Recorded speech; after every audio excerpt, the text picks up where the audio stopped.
کی بھی کچھ خبر ہے آپ کو؟ کیوں؟ کیا ہوا؟ آپ کے اور یوزار سیف کے قصے اب نہ صرف قصر میں بلکہ سارے شہر میں پھیل چکے ہیں. سب کی زبان پر یہی چرچے ہیں. کیوں کر؟ کس نے جرأت کی؟ پتہ چل جائے کہ یہ آگ کس کی لگائی ہوئی ہے، میں اس کو برباد کر دوں گی. مجھے کیا معلوم؟ وہ کہتے ہیں نا کہ حلق سے نکلی خلق نے سنی. بانو، مجھے اسی بات کا ڈر تھا. اندازہ تھا کہ وہاں موجود لوگ یہ راز فاش کر کے رہیں گے. تامو تیامنی سیتینا یوزار سیف. یوزار سیف ایسا نہیں کر سکتا. لیکن انہی میں سے کسی نے بیان کیا ہے. یہ خبر حلق سے نکل کر سارے خلق میں پھیل چکی ہے. ہر محفل میں یہی تذکرہ ہے.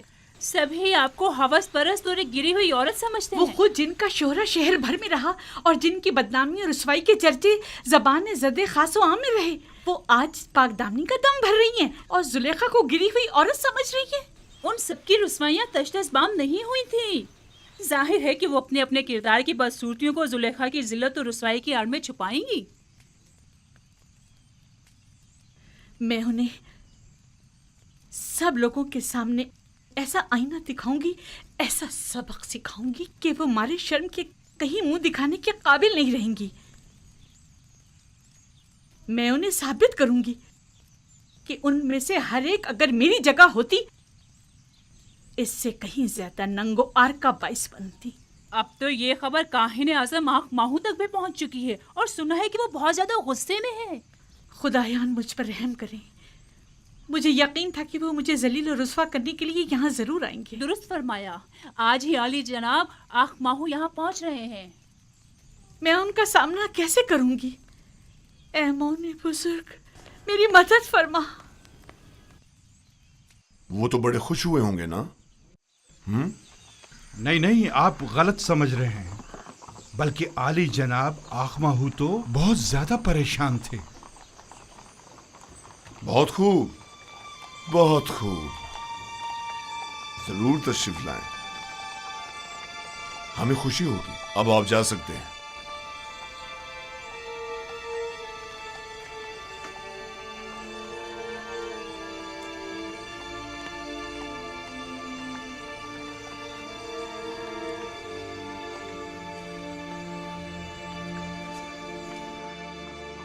میں جو ارباب معبد کا دشمن اور اخماؤں کی شرنگیزیوں کا سخت مخالف ہوں، اب مجھے ان کا استقبال بھی کرنا ہوگا اور ان کے طعنے الگ سہنے پڑیں گے. اگر تم سے بے تحاشا محبت نہ ہوتی تو تمہیں سنگین سزا دیتا. اگر تم صرف میری بیوی ہوتی تو میں تمہیں جلاد کے حوالے کر دیتا. لیکن افسوس تو یہ ہے کہ تم آمون کی بیوی بھی ہو. تم نے آمون سے بھی دغا کی ہے اور اس کے لیے تمہیں قربانی دینی چاہیے اور اس سے اپنی غلطی کی معافی مانگنی چاہیے.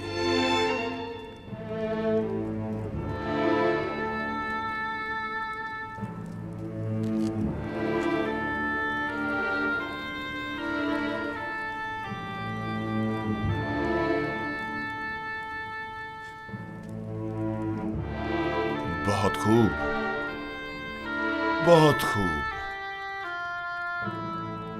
میں تمہیں معاف کرتا ہوں.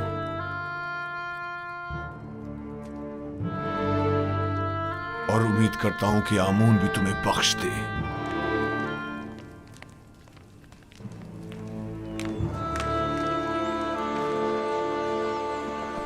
درود بر عالی جناب یوزار سیف.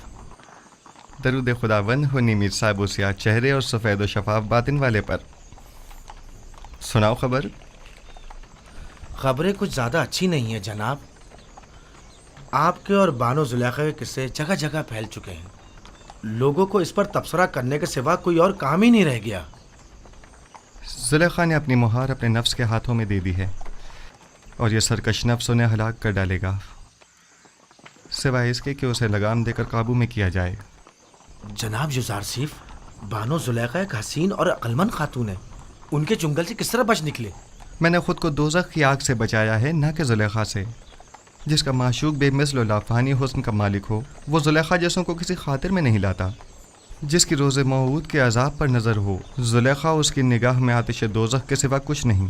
جناب یوزارسف، یہ بند دروازوں کا خود بخود کھلنا اور بچے کا بات کرنا، یہ قصہ کیا ہے؟ بعض تو یہ بھی کہہ رہے ہیں کہ آپ جادوگر ہیں۔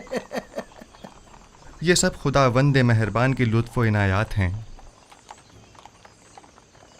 ایک لمحے کو تو مجھے لگا کہ اس نے مجھے میرے حال پر چھوڑ دیا ہے اور میں زلیخا کے مقابل تنہا رہ گیا ہوں،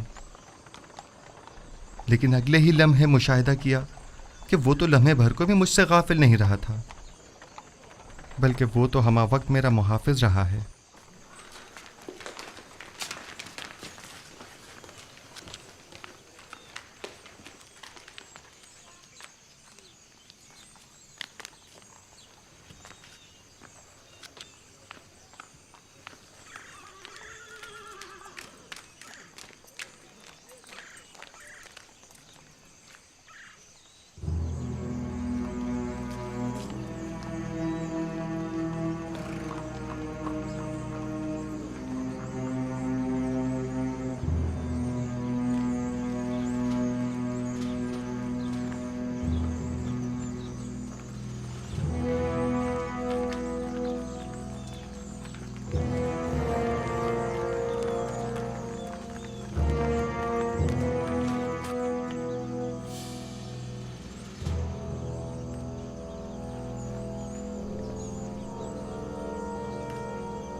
وہ گستاخ کون ہے جو تعظیماً نہیں جھکا؟ زوزارسیف یہی ہے۔ تو پوتیفار کہاں ہے؟ آپ معبد تشریف لے چلیں، وہ بھی پہنچ رہے ہیں۔ عالی جناب،